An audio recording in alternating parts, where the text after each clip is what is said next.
กองประชุมครบคณะบริหารงานพรรคเมืองจำปาสักครั้งที่7สมัยที่9มีผลสำเร็จอย่างจบงาม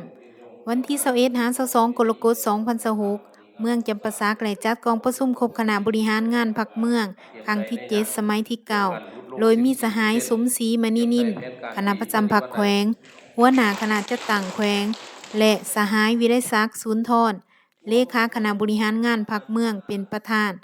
กองประชุมได้สรุปและตีราคาขึ้นผลงานของการสีนำพาเวียกงานพรรคและผลการจัดตั้ง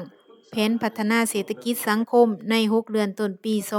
2026พร้อมกำหนดทิศทางเวียกงาน6เดือนท้ายปีเติมอีกนอกนั้นยังได้รับฟังบทรายงานสำคัญจากภาคส่วนต่างๆเกี่ยวกับการแก้ไขปัญหาสังคมปัญหาสแกมเมอร์ยาเสพติดขี้ลักงัดแงะและอุบัติเหตุการระดมประชาชนสร้างและซ่อมแปลงโครงสร้างพื้นฐานโครงล่าง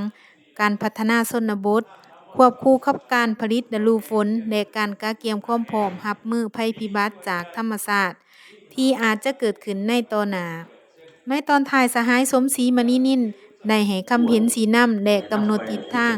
เพื่อให้คณะพรรคเมืองจำปาสักสืบต่อนำพาการจัดตั้งปฏิบัติเบียกงานให้บรรลุตามแผนการปี2026ที่กำหนดไว้อย่าลืมกดไลค์กดแชร์และกด Subscribe เพื่อติดตามข่าวต่อไปที่นี่